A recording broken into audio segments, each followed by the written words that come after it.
We're recording tonight's episode of Irrational Fear on the unsettled land of the Curragh. Let's start the show. Here we go.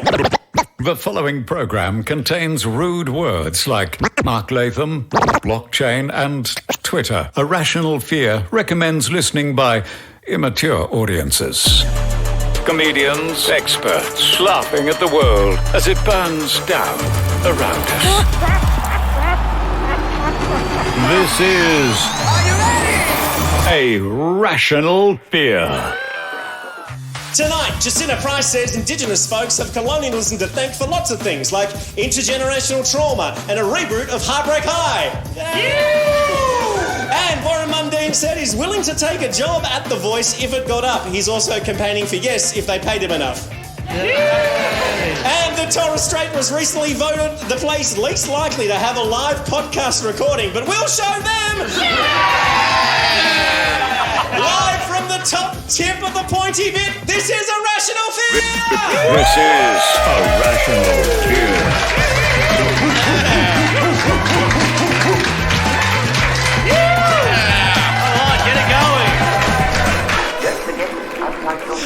Welcome to Irrational Fear. I'm your host, former head chef at Island Rooster, Dan Ilic, and... he's off. He's off. That got him. And this is the podcast that brings experts and comedians together to break down the biggest stories in the news. And there's no bigger story in the country today than Robbie Irwin and Heath Ledger's niece being the cutest couple on Instagram. Of course, no, that is not the biggest story at all. The biggest story is The Voice. Tricked you like Peter Dutton tricked Albo and convinced him to go bipartisan. We are live on WAIBEN, Thursday Island. Yes, there are so many public servants here, they call it the Canberra of the North. I grew up here and I was expecting a blackout. It's more like a white power outage now. It's a mini bubble. It's our friends, okay? So political. But of course, comedy is a public servant, so let's meet our fearmongers for tonight. He strums ukes, his jokes are nukes. He's so queer, the whole state of Queensland was named after him. It's Jay Wymarra. Yeah! Jay, how did you become the Queen of Queensland? Through sheer nerve and reinforced walls. Yes. In other words, with very little effort. And she's the boss of the most powerful radio station in the Torres Strait, but instead of handing out icy cold cokes, she's here to drop truth bombs from 4NW. It's Diat, Alferink!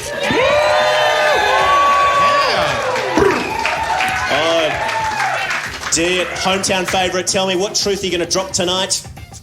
Nothing but the truth, Dan. You know that. During the day, he's pushing paper, but when night falls, he's dropping punchlines. Don't mess with this TT boy. It's Leon Farwood. Yeah. Leon, tell me, if people on TI meet a TT boy in the street, what should they do? Don't ask them if they're a susu boy. I don't know what that means, but I'm enjoying it. Stop licking your lips, Dan. And this week, he walks through the blue door on Thank God You're Here, and he's about to launch his dad on the national stage of The Amazing Race. If you don't count Kid Leroy, he's the biggest export of Gamilaroi. Please welcome the almost too famous to be here, Dane Simpson. Dane, is there a risk of making your dad too famous? 100%. He is a loose cannon, and I'm like, if we say his name too many times, he'll turn up. It's like really true. You've already filmed The Amazing Race, and it goes to air soon. Yep. What can Australians expect from your dad? I'll give you a little insight. This didn't get filmed, but we went to Sydney. We're at the Sydney airport before we left to fly out to go on The Amazing Race, and they were about to take our phones, and I was like, Dad, do you want to ring your partner before we go? And he rang her, and I heard him go, hey, what time's it there? Same time zone, dickhead. All the way in Wagga. We haven't fucking changed yet, Dad. And he is tall and tan and young and lovely. He's also unemployed and looking for a new job. It's Lewis Hobba. Hey! Thank you so much. Lewis, since you've left Triple J, have you found a new career yet? No. It's very trouble. No, my new career is unemployment. It's really good. I should have done it years ago. I don't know if anyone here has tried it. I highly recommend it. I'm thinking, I know you guys are all flying home tomorrow. I'm thinking I might just stick around. I heard you just quit your job at Island Rooster. They might be looking for a new chef. They're looking for a new chef or anyone that can cook. Yeah. We had it today. It was amazing. It was great. I had a good time. I swear, I had a good time. He's a straight white man. I wonder if he'll be okay. Well, don't have to pay tax. you don't- This guy gets it. Some guy just yelled out, "You don't have to pay tax." Yeah. Does Does this count as an offshore haven? I don't think it does. But he's wearing. No, It's not another country, Dan. He's wearing R.M. Williams. He looks pretty rich. Yeah. In that case, it counts as a stolen wage. It's a rational fear.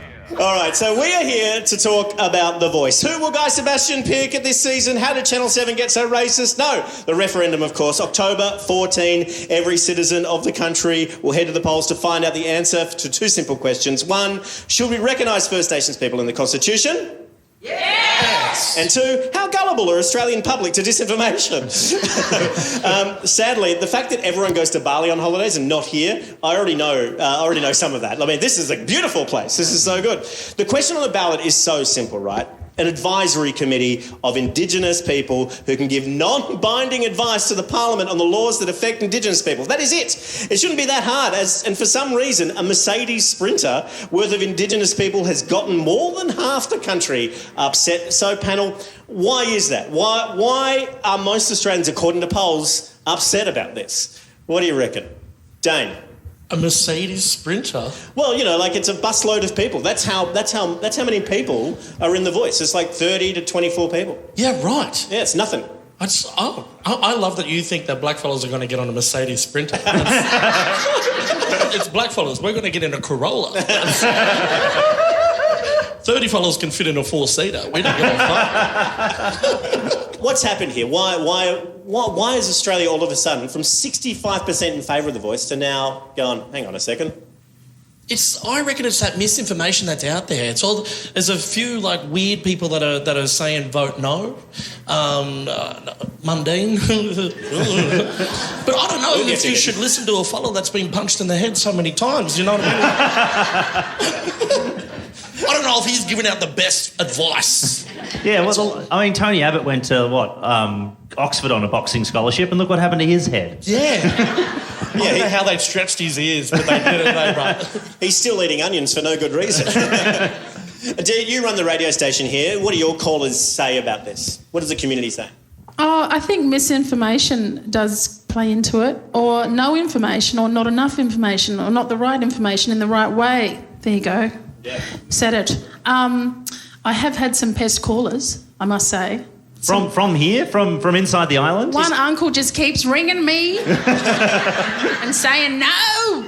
This isn't on the air. This is just in your private life. Can you ring him back? Can you ring him back? I said, just wait, wait. Is he related to Leon? Because I think everyone on the island's related to Leon. Is that right? Probably. Well, Julian Leeser, he's a Liberal MP, constitutional lawyer and referendum advocate. He said a quote that has stuck with me and has really framed reason why I am voting no. Yes. I'm voting yes. I'm voting yes. I'm voting yes. Oh, shit. This is a run through of a gaffe. So Ben Fordham was interviewing Albo on air, and Ben Fordham said, "So, Anthony Albanese, how do you spell yes?" And Albo went, Y-E, yes. It's a good impression, actually. Here is Julian Leeser. In terms of this being divisive, I think it's important that Australians understand a very key point. The federal parliament makes most of its laws that apply to all Australians. But there are a series of laws that only apply to Aboriginal and Torres Strait Islander people. We don't make laws for Greek Australians, we don't make laws for Italian Australians, we don't make laws for Jewish Australians, we don't make laws for Sikh Australians, but we do make specific laws for Aboriginal and Torres Strait Islander Australians. And the fruit of those laws has not always been good, and the fruit of those laws and policies is why we have this gap that does not close. It is for that reason that we need a specific provision in the Constitution to recognise Aboriginal and Torres Strait Islander people, to allow us to listen to them before we make policies and laws in order to get better outcomes in education, employment, healthcare and housing. I've got two questions after that. Why don't we make laws for New Zealand Australians? I think we should. And also, how does every Liberal MP sound like Christopher Pyne? Yeah, he sounds like an AI version of a Liberal politician. In fact, he looks like a computer-generated Liberal politician. I think that's Dan Illich's before photo, honestly. Is that before I admitted to voting no? I feel like Leon does when he's on this island. I'm looking at that guy going, am I related?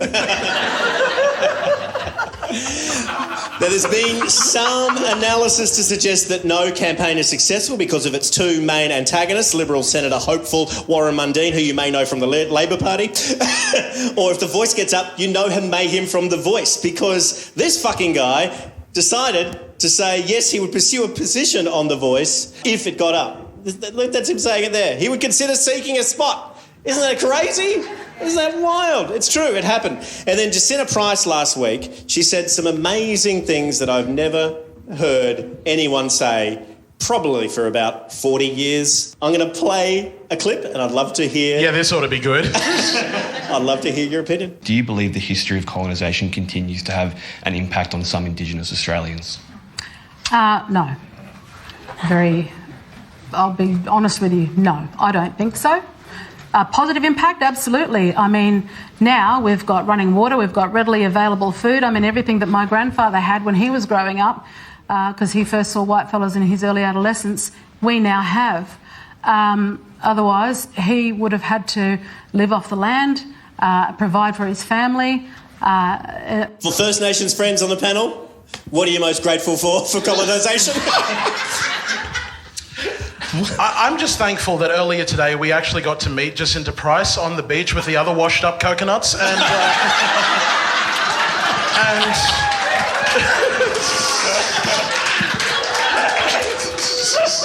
Fuck, that's brutal.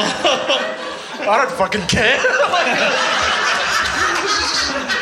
Oh, man. I mean, like, honestly, this woman couldn't spell intergenerational trauma, honestly. Like, I feel like a little bit betrayed, and also just like, really, blackfellas, that's the best we got? Like, come on now.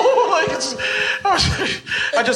I feel more confused than anything else. I just, like, does she realise that she is on national press talking about this? Like, this is a very serious issue. It's a very serious, like, deep-seated, like, social and political set of annals that she is just completely disregarding. And what I find most startling is that, like, that's not being dumb or ill-informed. That's called willful friggin' ignorance, is what that is, right? Like, that's the thing. And I will be running for this position in the Torres Strait next time. No, I lie. Jay, I can't think of anyone with a great voice who would be a perfect candidate for The Voice. I mean, like, I consider me Torres Strait's Martin Luther King. Yeah, so I have a dream that one day my mother's going to beat me for saying something wrong. and just on that topic, she's actually in the third row, so can you please give her a round? Thank you. That's the pathway to success right there. Love you, Mum. What do you think? What have you got to think?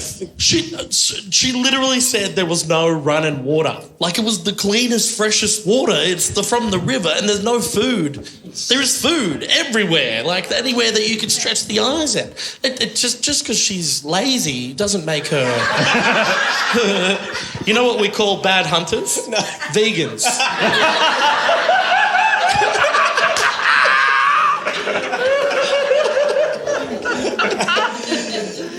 Diat, do you want to go on a limb here and thank colonialism for something? I just think she did better when she was with Yamba, you know, and the honey ant. Yamba the honey ant. Just stay there, sing your songs, inspire your people, you know. Fuck off. Leon? First of all, I just think it's ironic, she's a descendant from the, longest surviving culture in the world, over 60,000 years. And to say that shit is just unbelievable. But I think if I was going to be grateful for something out of colonialism, given that colonialism was perpetrated by middle-aged white men, feminism. I'm grateful for feminism. Oh, sorry, I do have a point about that. I was just dazed by the Jacinda Price thing. I am grateful because my dad came to Australia as part of the White Australia policy, Dan, in 1953, as part of the blonde-hair, blue-eyed Dutch immigration. So, I'm half of colonisation. Thank you. Along those lines too, because my granddad was white. So and like all. Do you know my what, family, Dane? So was mine. We can be related. Oh, well, maybe. If we follow both timelines, eventually that'll be true. All my family are black, like they're all dark skinned, but I'm the youngest in my generation, and for some reason I'm the lightest in my family. But it's cool because now we've got someone that can talk to the cops. I am actually thankful for one thing about colonisation, and it's the fact that after this I have the ability to invoice you, Dan. So thank you. so thank you for that part. And as far as TI is concerned, 2 words: air conditioning. Oh, Lord have mercy. Thank you. Now, thank you. 6 members of the panel. Twiggy Forrest over here. The madness didn't stop in this press conference. David Rowe went off a bit off-piste a little bit later. I don't know why he decided to ask this question, but he went all a bit academic and thought he'd, wade into the situation a little bit more. Let's have a listen. We're moving into an area that goes well beyond the voice, but it is, I have talked to Indigenous people, and I'm sure others have too, who talk about generations of trauma among Indigenous Australians as a result of colonisation. Whether that means that colonisation continues now is probably a separate question, but would you accept that there have been generations of trauma as a result of that history? Well, I guess that would mean that those of us whose ancestors were dispossessed of their own country and brought here in chains as convicts are also suffering from intergenerational trauma. So I should be doubly suffering from intergenerational trauma. The reason no one's more oppressed than me. I'm the victim here. It's such is that like a special subject that she went to, like generational trauma maths? It was really bizarre because I wanted to play that because I don't agree with it, but I was like, if that's a room full of Liberal Party people, I'm like, they would think that's pretty funny. But she's totally wrong, of course, because convicts, they were integrated into the economic system, they were given land. First Nations folks were excluded from those systems. Yeah. It's totally wrong. What do you think, Dane? Well, look, fuck, if you can tell them to go back home, they can. Whereas we fucking live here. I mean, London's very expensive these days. I know rent's pretty crazy on Thursday Island, but I mean, London's nuts. Yeah, but I bet when you go there, your sinuses will clear up real quick. Leon, did you want any in on that? No, I just think she's a clown. Lost for words. You just go, of course she's going to, be part of the coalition and Liberal Party. It's just a shit that that's how she's gotten to where she is. Yeah, Diat? I got no comment. I said what I said before, and I still mean what I said when I said before. Stick to singing. That's funny. Well, maybe the tide is turning on the voice. So the last couple of days, you would have seen in the news, thousands of people in capital cities marching in support of the voice. That made me feel so good. We're here in the Torres Strait doing a show about the voice, which is great.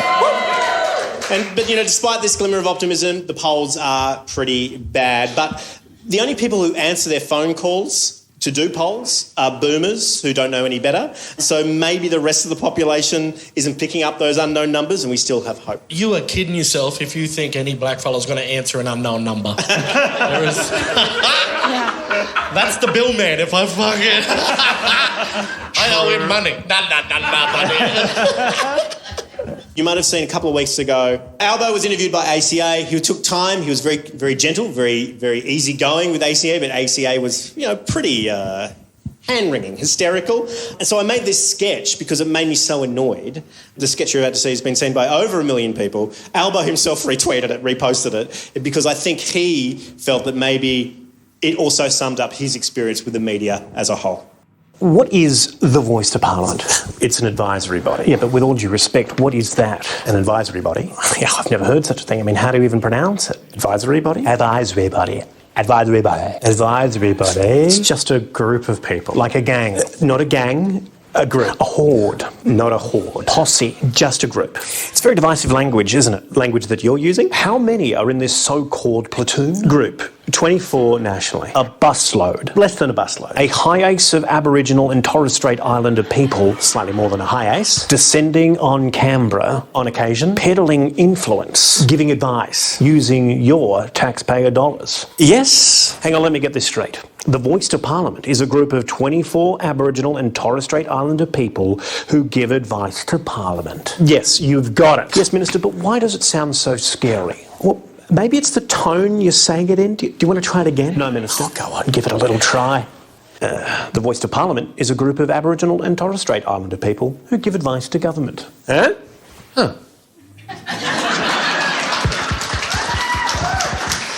Yeah, give me a round of applause. It's my podcast, you know. Cheer. Yeah. 1 million people had seen it yesterday, Dan, and after tonight, 2 million people. You know, one thing about that video is like I made it in a hurry and the audio is a bit distorted, and I'm like, oh, no one will ever see that. I won't reshoot it. Dane, you want to play The Price is Right? Oh, absolutely. This sounds fantastic. Give it up for Dane Simpson. Thank you. And Leon Firewood, the hosts of the new version of The Price is Right. All right. Me and Leon, earlier today, we went around your beautiful little island and we found some little things that would, I don't know, they cost a little bit differently to what they would on the mainland. Is that what I call it? Mainland, yeah. All right, so I thought that what we'd do is we'd play a little game between the white fellas up here. Hello, that's me. Which one? If you can't tell. Yep. They know. The ones with money. And and so what I thought we'd do is, so me and Leon's going to write down how much money, how further away they are. This is how we're going to play the game. So you're going to guess how much you think. Right. And then when we reveal how much it costs, whoever was furthest away will add them up at the end and we'll see who the biggest loser is between. Because right now I'm struggling to figure out which one's the biggest loser. All right, so we're going to play The Price is Right. Oh. Thank you. It's Dan versus Lewis. Can I say thank you for using a photo of me from 2012 when I was hot AF. You look very seductive, actually. You do. Look at those come hither eyes. I look like a young Russell Brand. Oh, Jesus Christ. Wrong reference. That's a photo, but yet I can see your eyebrow raised like that. All right, let's get into it. What do you think? Full cream milk, 3 litres we're looking at. It is Dairy Farmers, proudly Aussie owned, it says on the bottle. So obviously... I've done a full lap of the island and I haven't seen any cows. So... I did get a coffee from... Island Stars, baby. Island Stars. That cost $6. Yikes. Oh, and I feel like a bottle of milk is similar to a cup of coffee. Ooh. Maybe. So I will say $5.50. Ooh. I'm going to undercut you a bit. I'm going to go 3 litres. This is classic Dairy Farmers, straight up. I'm going to go $4.50. Some giggles from the front makes me feel like I might be a bit off. You should be people paying shaking to the their stern heads looks here. of all the blackfellas in here. Let's have a look at how much it costs. $7. Jesus Christ! Oh my, it's a great time to be lactose intolerant. My goodness. All that money I said, I reckon we could have told you that. Yeah, maybe it is time to import cows. You'd make a killing. All right, I thought I'd start off with the staples. So obviously we had milk. Okay, all right. Our next one is going to be bread. Oh my God. Wow. Oh, I just added, due to the moans in the crowd, I've added $3 to my price. Oh my God, I've added being gluten intolerant. All right, keeping in mind that in the mainland, in Woolies, the bread that they cook is $1. Yeah. I mean, it's bad $1, but I reckon you get good bread for like $3.50. What do you reckon this? I'll go $7. I'll go $7. I'm loving this. That Thank seems... you. Yes, thank you. Oh, that's really nice. $7 is like that's straight up white bread. Yeah, that's what I call you. It's like, I just let that hanging. I'm like, here, this is coming right back. I can feel it. Let me try it. That's straight up Wonder White. That's what I call him. God damn it. I'm really okay. Okay, I'm gonna go $6. $6. 7. We've got those scores locked in. Yeah. $6, $7. That's in, Leon. Price. $8.50. Damn! Oh my That is God. 800% inflation. That's crazy. Oh, jeez. My God. Wow. You need a lot of dough to buy that bread. How does anyone eat? Thank you. You should give him. You should deduct extra points for that. This podcast is my best comedy podcast. We're moving on to another staple. Oh. Sunshine powdered milk. Oh, What wow. the hell? That's what blackfellas have. Is that right? Where I come from. Damn. Wow. I'm going to assume. Powdered milk is a we grew up with staple. this. Yep. Shit. Okay. I don't know. I think this is like, Lewis, I think this is like you're a new dad, so you would know about this kind of price in the mainland, right? No. We're You're pumping and dumping. This isn't for infants. It's for... Oh, right. This is adults. And not to give too much information away, but we're still breastfeeding. So I say we. I'm doing a lot of heavy lifting. Yeah, but Lewis, in order to make that, the cows go... But also, like, I know this is a very popular product in Sydney, and they've got it like trapped behind. No. That's kids' formula. Oh, that's different. Yeah. This is just... This is just milk. Yeah, you add water and you got milk. You are very white. Yeah. Thank you. I'll say $12. 12? Oh. It only makes 3 litres. It's got to be cheaper than the 3 litres of milk. $8.50. Actually, why am I telling you that? Surely that's super cheap. It's got to be $2. I'll go $8.50. It's 400 grams for everybody's, yeah? Yep. So what have we got? Oh, this is a small amount, 400 grams. Lewis, Yeah. $2. I mean, it's got to be cheaper than the actual milk, $8.50. right? I'll go $8.50. You're going to $8.50 because it makes 3 litres and you can just buy 3 litres. Okay, all right. Okay, I see what you're doing here, Eddie Maguire. Okay, $4.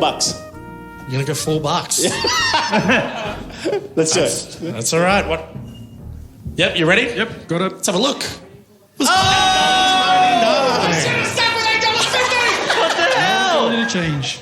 It's more expensive than regular milk. It sits in the cupboard forever, though. But how long does it take you to go through 3 litres of milk? I reckon I've eaten 10-year-old. What? Why? I just found it at the back of the cupboard and had a spoonful. And you know when you do that cough because it's dry and you go, this white powder just comes out of your nose. I know for a fact this show costs 3 packets of Sunshine Instant. So thank you for buying 3 packets of Sunshine Instant to come to this show. Wow. All right, we haven't got many more. Oh. I love that somebody just yelled yes. Dane has just clicked through a picture of hamper, corned beef original, and everybody's sighed. No, it wasn't a sigh. That was a salivation. Oh, I really? want that. All right, so what we're looking at is hamper, corned beef original. Some people say bully beef. I don't know if that makes its way up this way. 340 gram net. Canned meat, basically, for the people who don't know. Well, from what I've learned from canned milk is that shit gets more expensive in a can. Which is crazy, because that happens nowhere else. In Walgett, right, where my mob's from, we got Spam, but this is a bit better than Spam. Yeah. This is Spam by the Sea. I said yes. Spam by the Sea is so funny. And my dad used to hide it in his undie drawer, just so we've just got some on hand at any given time. All right, without referring to the crowd. I'll go $11. I'm going to go $11. You got $11? I reckon more. I'm going to go $13. $13. This is good. This is really good, yeah. This woman has seen so much prices right. She's like, 27, 25. Switch! No. We've got them locked in, Leo. Oh, actually, I missed all that. What's going on? I'm going to go $11. $11. Yeah, 11. You're going I'm 11? sticking with 11. Oh, you're all wrong. They're both saying $11. $11. 48. You're shopping at the wrong store. All right, let's have a look. $8.60. All right. I missed out on the car now. I actually, having never seen that in a supermarket, I don't know how that compares to mainland prices. Have you ever eaten... I've never eaten tin corned beef. This is not shocking. It's me, your friend, Wonder White. You're what I have it with.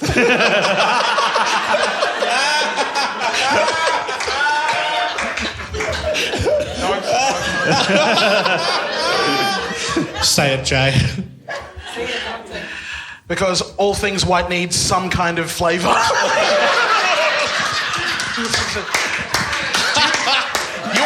You are the same colour as the most common condiment used by the people on this island, all right? I want to put soy sauce chicken on you. You are a bowl of fucking rice, dude. And because you're not used to the humidity, it looks like a bowl of gluggy fucking rice, too. It's true, I'm a Victorian. This humidity's crazy. I'm looking at you and I am triggered right now. Never more have I been thankful to be slightly Lebanese. You're a bowl of soggy, gluggy rice. I'm so glad to be here. Thanks, guys. Thanks for having me. Lois, that's how 10 meters how I knew I lived in an old white suburb. Because during COVID, that was the only shit on the shelf. You get him, huh? This is our last item. We've got Vervel luxury soft toilet paper. It's 24-pack. 24-pack, 3-ply. That's good stuff. It's good stuff. I'm trying to get a gauge from the... What do we think? I mean... $13. 14. I'm going to go 25. What? I'm going to go 25. $25. I'm going to go $25. That's crazy. Yeah. I'm going to go 15. There's no fucking way it's $25. Yeah, $25. $1 a roll, you're saying? Well, yeah, why not? Did you say $25? I mean, he's been more right than me on every other occasion so far. You're saying 25. Yeah, is that wrong? And I mean, Lewis is saying 15. I'm going 15. All right, I'm going 25. All right, What are we on here? Let's have a look. It was he's got one. He's got one. Coming through. Oh, that was a big one though. You're way off. That might have made up for all my other mistakes. That's it. Let's. Who is our winner? The winner was not Lewis. There's the winner. Yay! I want to thank that woman and this woman. I don't want to thank Aaron Williams. To tell you the truth, I predicted... He looked like he hasn't gone to the shops in his life. I had a prediction. Obviously, the winner is... fucking no one, because these prices are way too high. Give it up to Leon and Dane for prices. And next up, we got Leon. Take it away, Leon. Cool. So we get an opportunity to do a set. So I'll just do a quick set, and we'll all take our turns. But usually when I do comedy as a black comedian, it's to a white audience, and sometimes white people, they don't know whether to laugh at my jokes. Can I just say,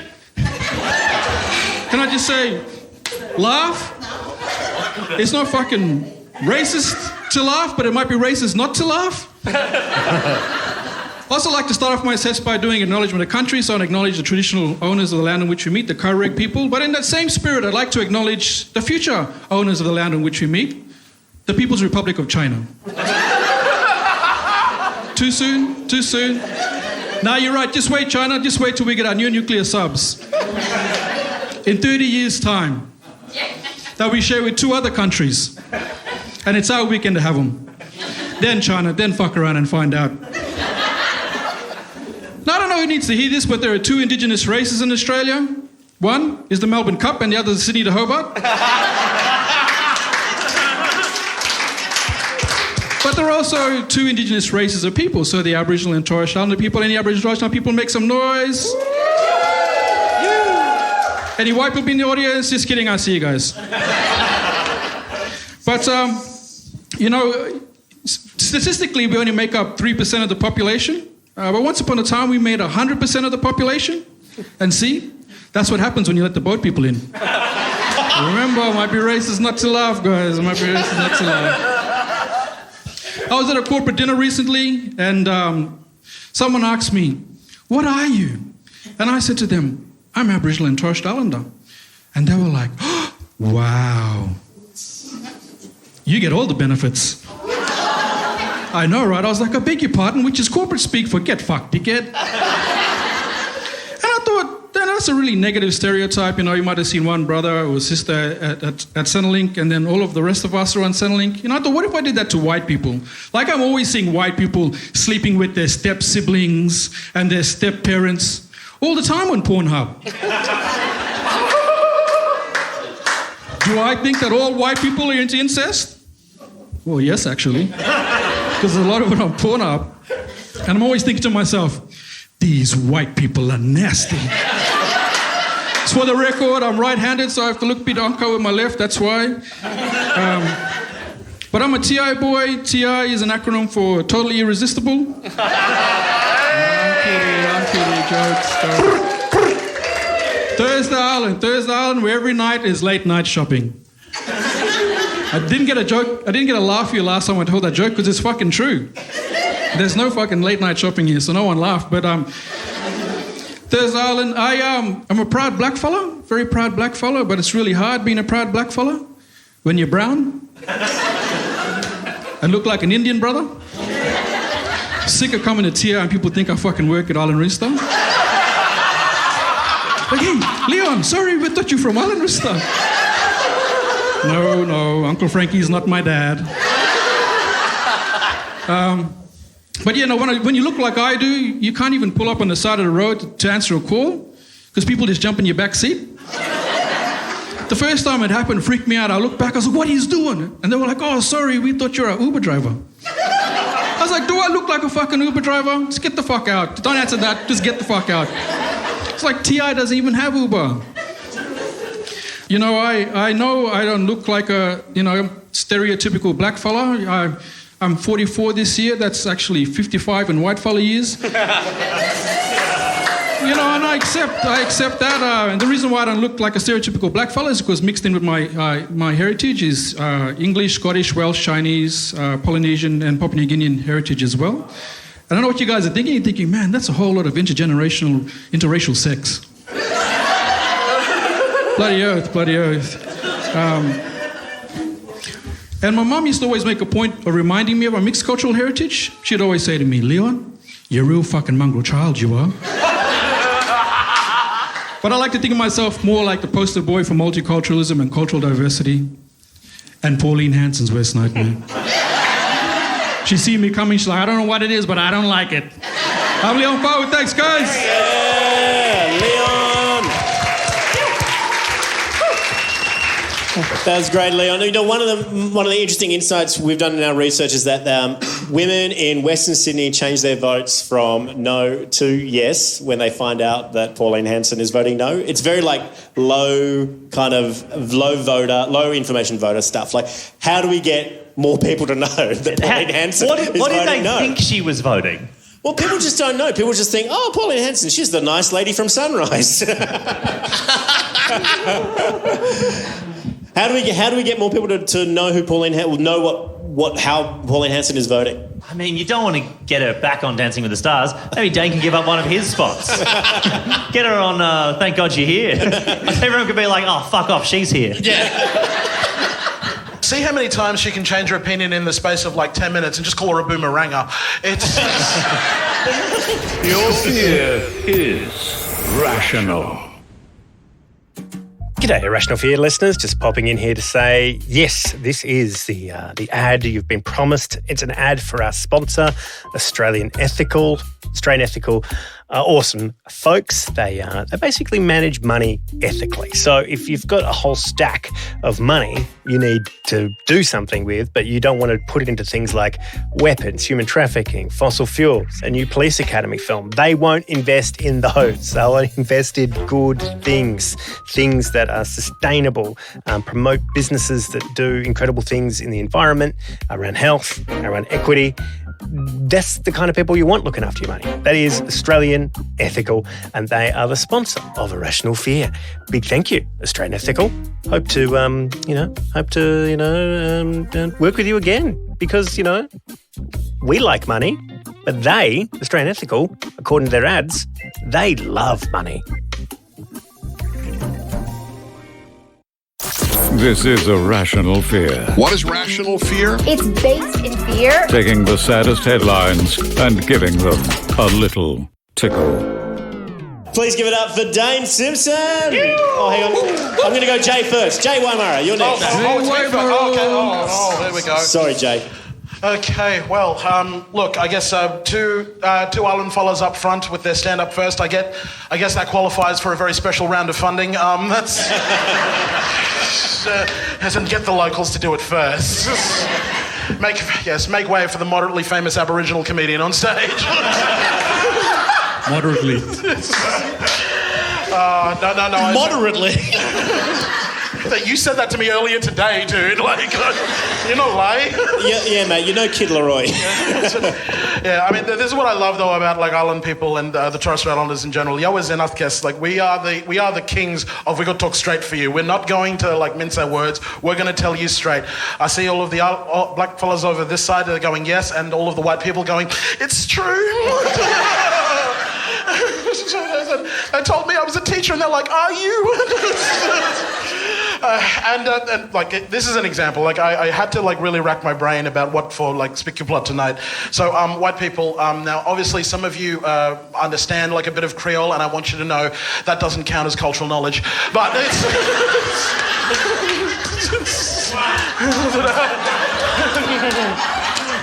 It's a you shut your mouth, Aaron Williams. Okay.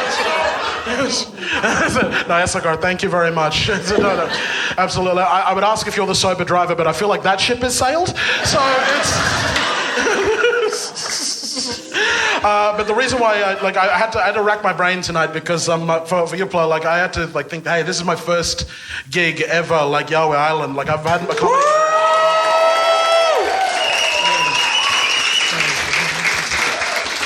That's it, yeah. And whenever I started my comedy career, my mum always said to me, it's like, when you step on stage, son, always tell them, you're Torres Strait. And then when I sort of became an adult, I'm like, the straight part's not correct. But it's...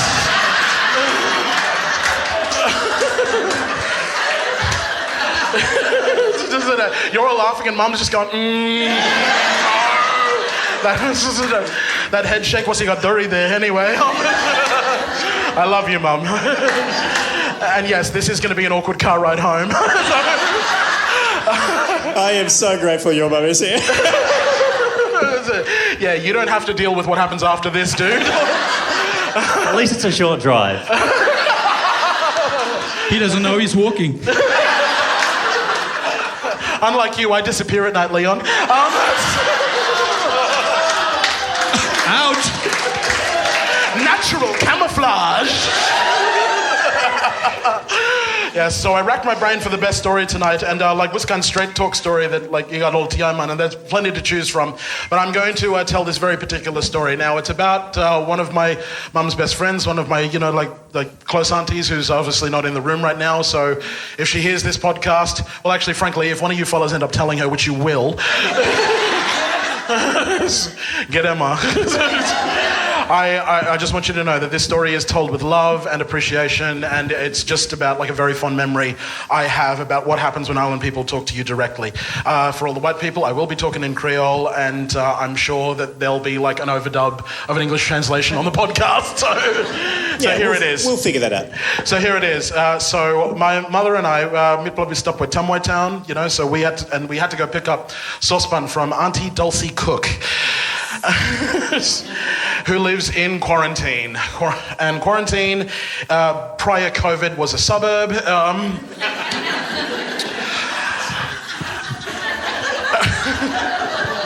But now, since 2020, it's taken on a whole different meaning. But it actually was, it was a suburb. And quarantine, for those of you who've been on TI for long enough, like, Tamwai Town may be considered the Bronx, but quarantine is where the motherfucking gangsters live. So it's like countrymen of the Stopway quarantine, like they could rob you with a set of tongs, man. Like it's that rough over there. over there. It's like one communal dog owned by the roundabout. Like, it's just, you know. So we probably go for Auntie Dulcie's place, and Mum said, all right, I was like 10, and she sent me up the stairs, go ask Auntie Dulcie for the saucepan. So I knocked on the screen door, go up the stairs, knock on the screen door, and there my sister girl, Rita Moy Cook, her daughter, she opened the door. And I said, hey Moy, how are you? And she goes, oh yeah, no, which way, Bella? And I said, yeah, no, Mum, you're downstairs. I'm just here to pick up the saucepan we left here last week. And she goes, oh, all right. And Moy didn't leave the screen door. She must just hold the screen door and then be Allah from down the hallway. She goes, Mom, Jordania. And I said, one and one. Auntie Dulcie came from the room. Hey, one and one. I said, to Auntie Barbara, yeah, they come for the saucepan. Saucepan. Which saucepan? And she goes, which saucepan? The one that has my mum's maiden name written on it in marker. Okay. I was like, now the one you got Auntie Barbara name there with the side. I was like, okay, you can look for him? No, I know when to look for him. Okay, speak so then, wait there, I go put the bra pass. For those of you who didn't understand that, Auntie Dulcie told Rita Moy, tell Jay to wait there. I'll look for it. I just need to put on a bra. Moy didn't repeat it. She just looked at me and went, you heard that, didn't you? And that's the end of the story.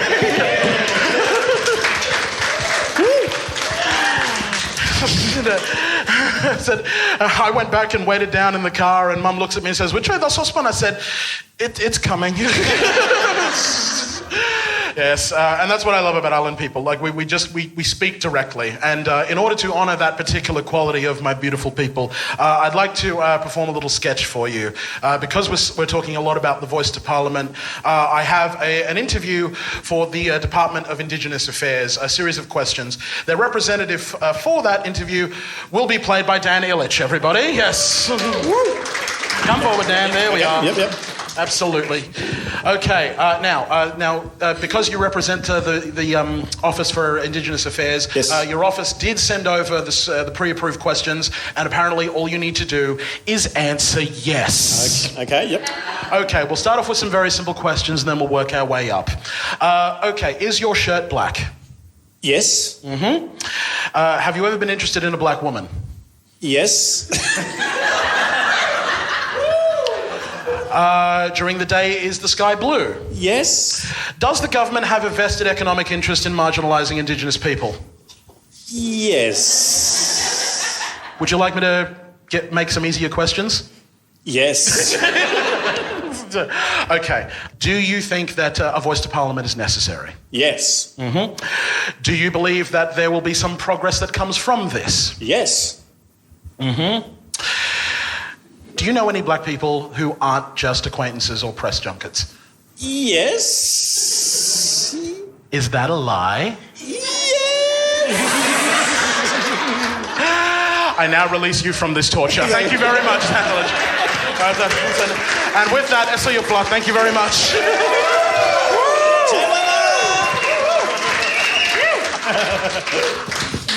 That was so great. I regret not wearing a bra to this event. You can borrow one of mine. Which is just one that Mum doesn't wear anymore. Okay, that was too far. I apologise. He's definitely walking. Please give it up for the least famous person on our panel, Dane Simpson!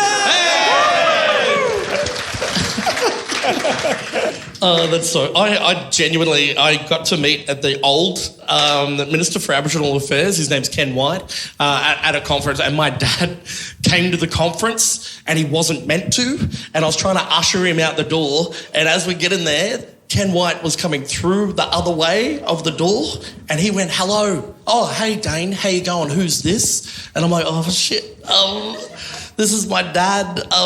This is Ken White. Dad, this is the Minister for Aboriginal Affairs." And my dad said, "I know you Ken White, but Ken you black."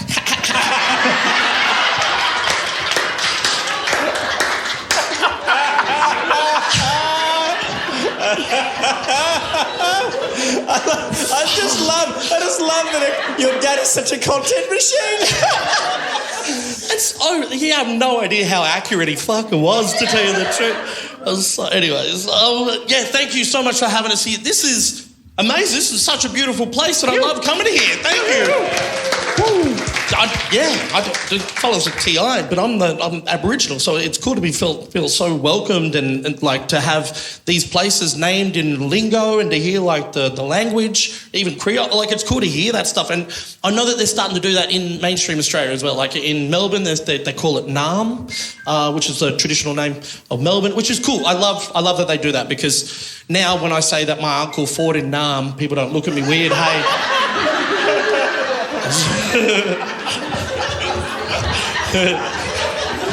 He's a tough man.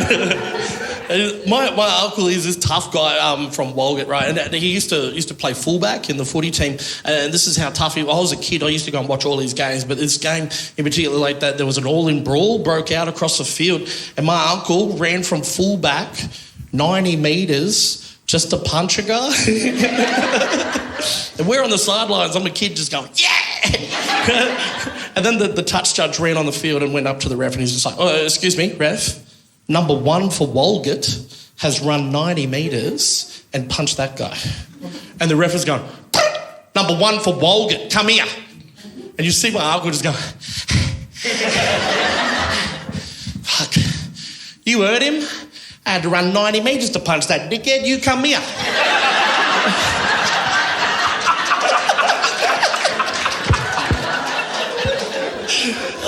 So it's good to be here. I was trying to think of like my dad, because my dad tried to teach me a lot about my traditional people. I live in Wagga Wagga, but I used to go up to Walgett during the school holidays, and Dad would take us out and teach us about our traditional people, the Gimlaroi people. And I remember this time he's trying to teach us how to pull crab pots in, right? And we borrowed my uncle's boat. We're out on the river. I'm 9. I'm watching him, and he's like pulling in a crab pot. I remember that because he's bent over the boat, and he's going, son, you got to pull it in quick. That's the trick. Right? And I'm a kid. I'm watching. I'm like, yeah, I know. That's easy. But then I heard a boat coming down the river. Hey, like it was just loud. It was just, whoa, and it was coming straight for us. And then he just cut his engine off and came in parallel to our boat. And it was just one guy in the boat, and he was staunch. He was yelling at us. He's like, oi, it's illegal to put crab pots in this section of the river. Do you know who I am?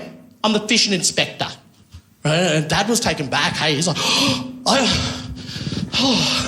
thank fuck, I thought you were the fellow who owned these crab pots.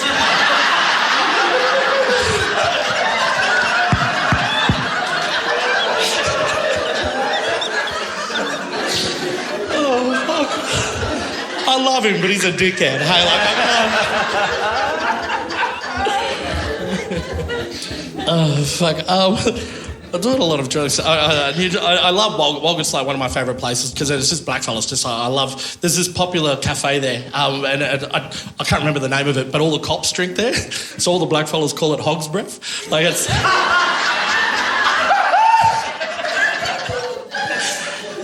I love it. It's one of my favourite things. Okay, so what we should be talking about? The voting, yes.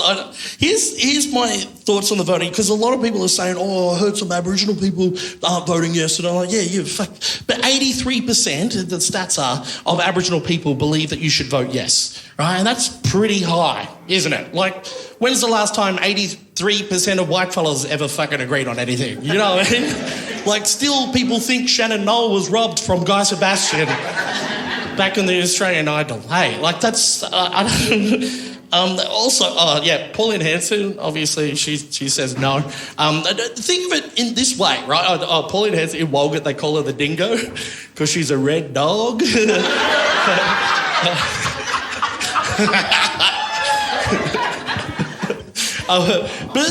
I think of it this way, hey, like and this is particularly for the people who don't know where to vote. Who should I vote? Like, I don't know much information or whatever. This is all you need to know, right? You're getting off a sinking boat. You've got to get into a dinghy. There's 2 dinghies. You don't know where they're going. You just know you've got to get into one. And in one of them is Scott Morrison, Tony Abbott, and Pauline Hanson.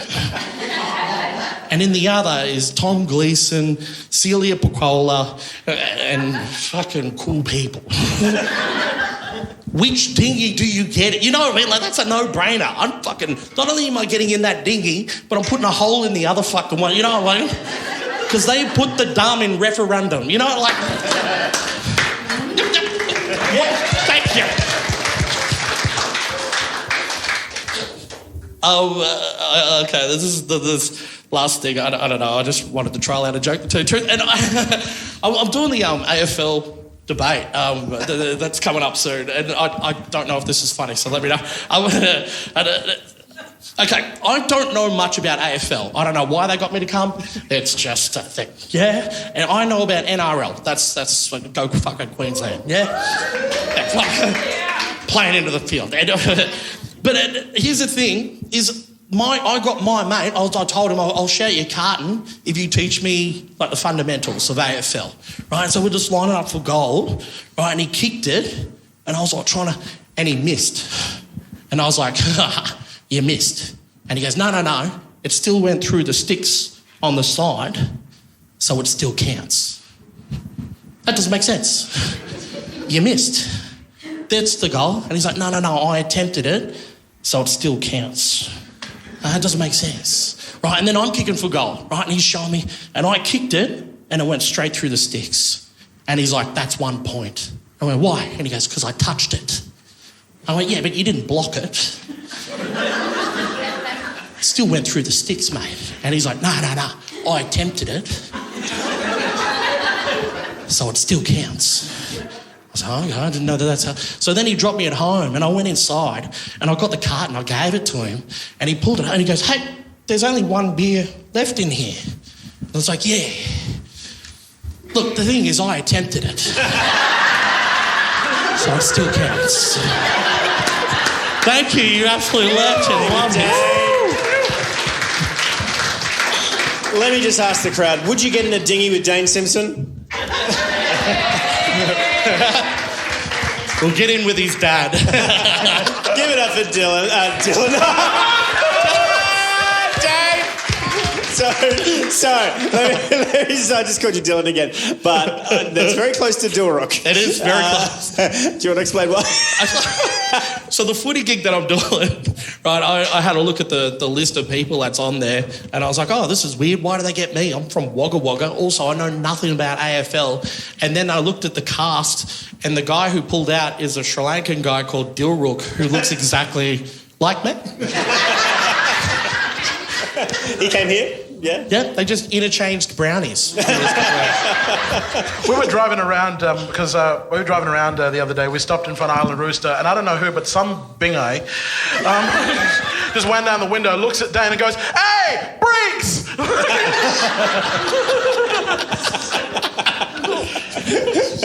So how do you get mistaken for everyone else? This is what I roll. Yeah, I'm a beautiful man. This is true. Everyone, give it up for Diat Alferink! Yeah.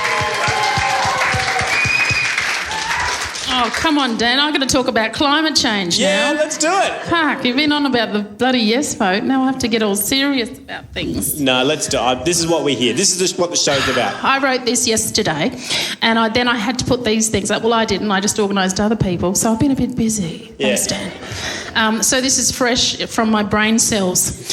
I'm going to do an ecosystem report, and we're talking about climate change adaptation and resilience in the Torres Strait. So, monitoring a sustainable sea dugong sanctuary, seagrass, sea waru, sea turtle, sea hawksbill, management, habitat. Who's tat? Habitat. Ecological, cultural resources of the region. Stop from KK to Masdangal. Some say. Another man speak. He can't.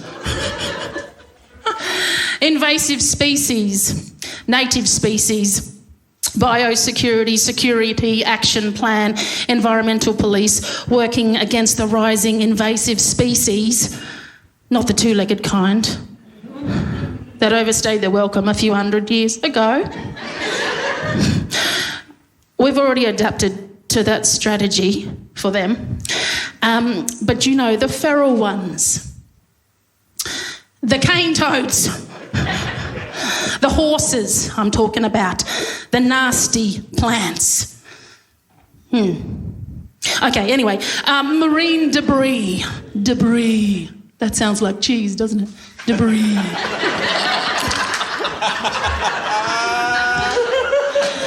What have we done about that, Torres Strait? Well, we weave. We are weavers. We're weaving ourselves out of it. That's what we're doing with large, scary bundles of churning nets for years coming our way. Nets, kilometres of ghost nets. We become able to make artworks out of them, installations, state, nationally and internationally recognised works of artistic excellence. Yeah. To say, wake up people, the industries and the seas. We are raising awareness of another man's dati. And we're creating artistic and creative weaving and making it a very important environmental message out there for caring for sea country. Okay, next one, data collection. Data collection improves decision making. Who's making the decision? We need to protect the Torres Straits environment, and I just don't mean the early detection of outbreaks of crown of thorns starfish in the Torres Strait, but the early detection of well-meaning bureaucrats from Canberra and down south trying to come and help us to manage and monitor and secure and data collect our way out of stock sustainability. But of course, the big one, ladies and gentlemen, the rising tides of our life. The seawalls we've built, we need more. The ongoing need for developmental plans and how to adapt to deal with the environmental crisis. A think tank in a water tank. Symposium. A strategic action plan. That's planning and action. To think. Tank, water, none. Our cultures and our community and identity must remain strong. One thing we got to do now, we got to talk about it. We got to sing about it. We got to dance about it. We got to go court about it. Fighters fight. Our ancestors are with us. And resilience is real. Banana peel.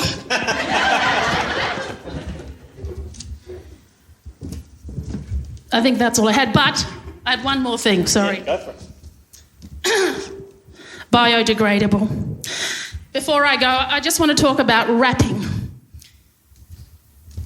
I ask you, how much alfoil do Torres Strait Islander people use in 1 year?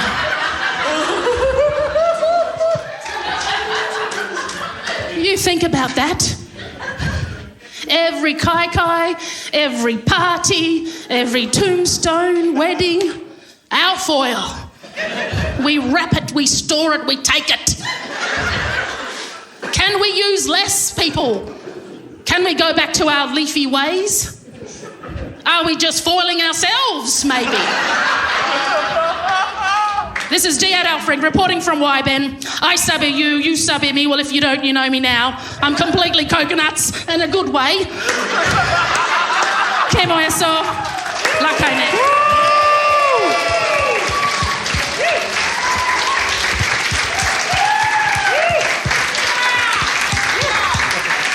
Oh my God, You need to start a slam poetry night on this island, that was beautiful. That was I love so that. good. Hey, what are these ghost nets you're talking about? What are they?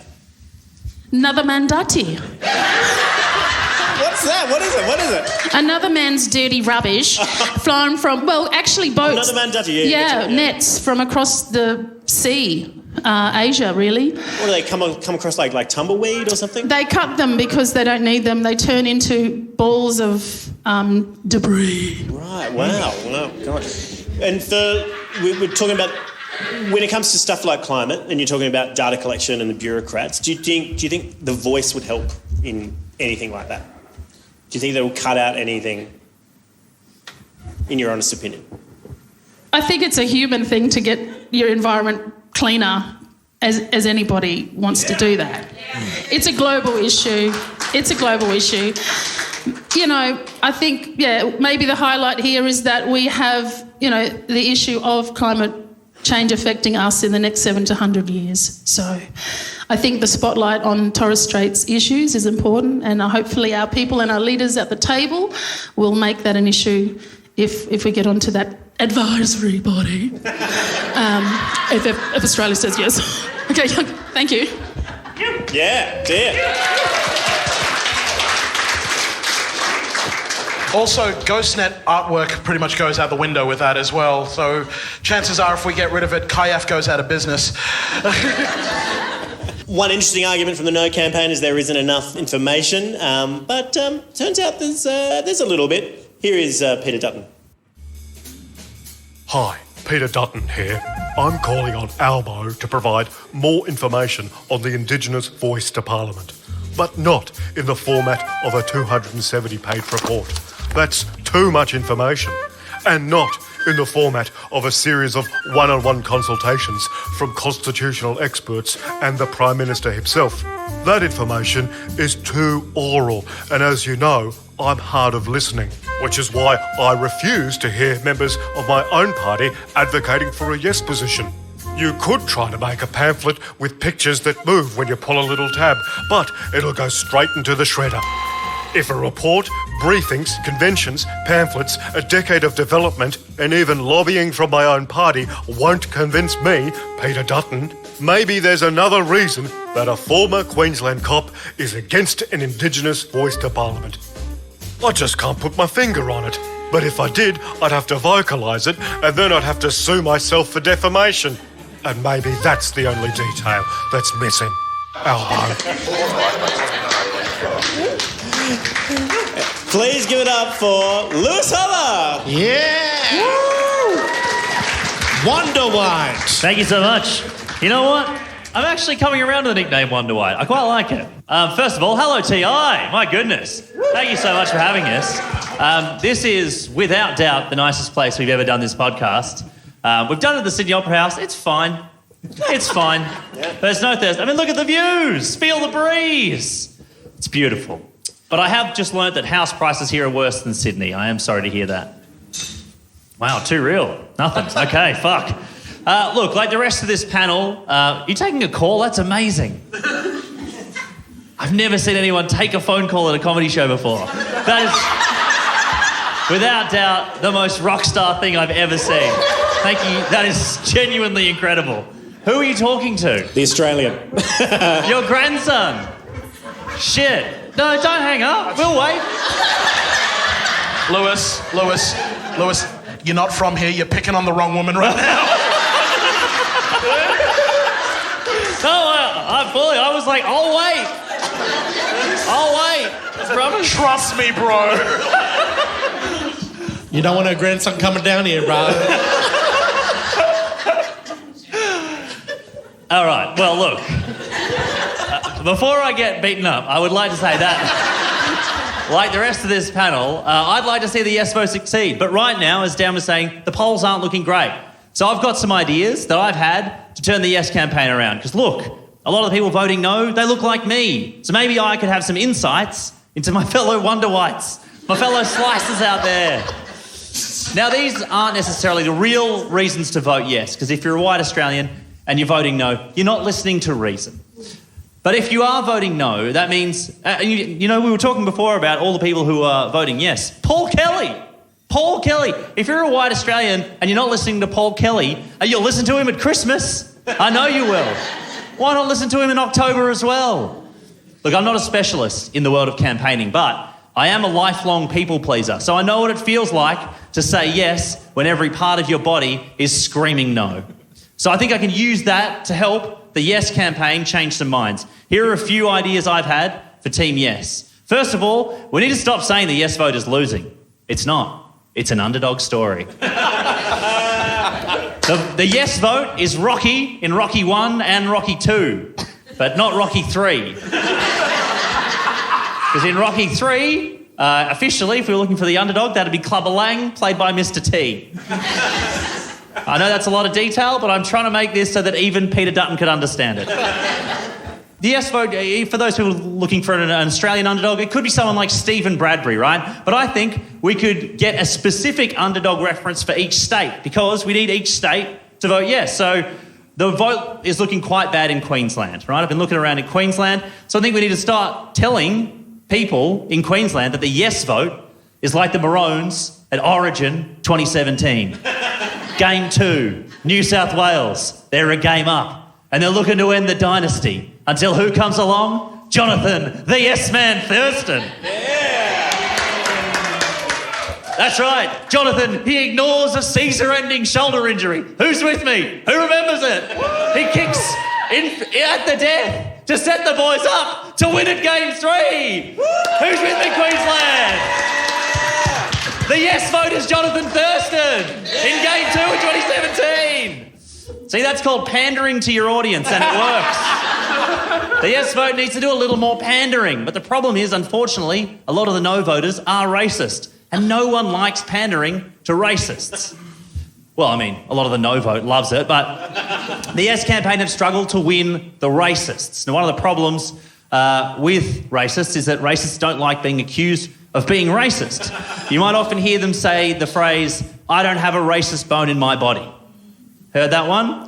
Now that's because they've confused racism with arthritis.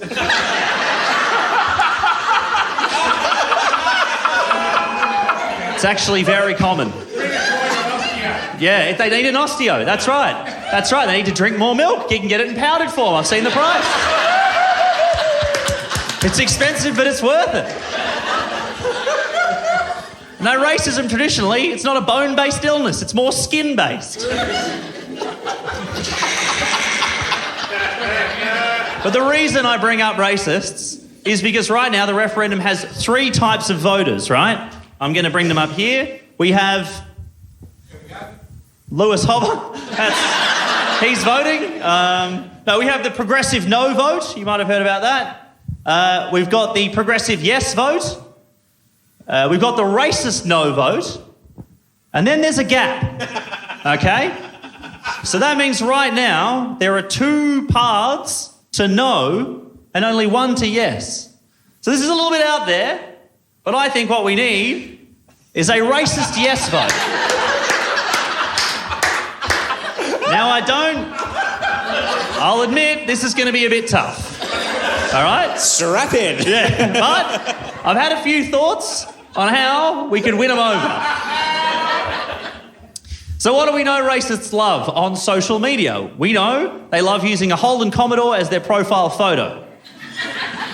Now, the Yes campaign already got John Farnham to use You're the Voice as their song, right? So what if we convince Holden to change the name of their SSU to a Yes Yes U?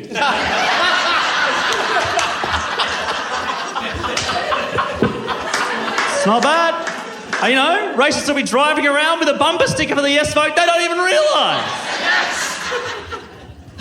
After that, all you have to do is rebrand a jet ski as a yes ski, and racists will have an armada of yes voters on sea and land.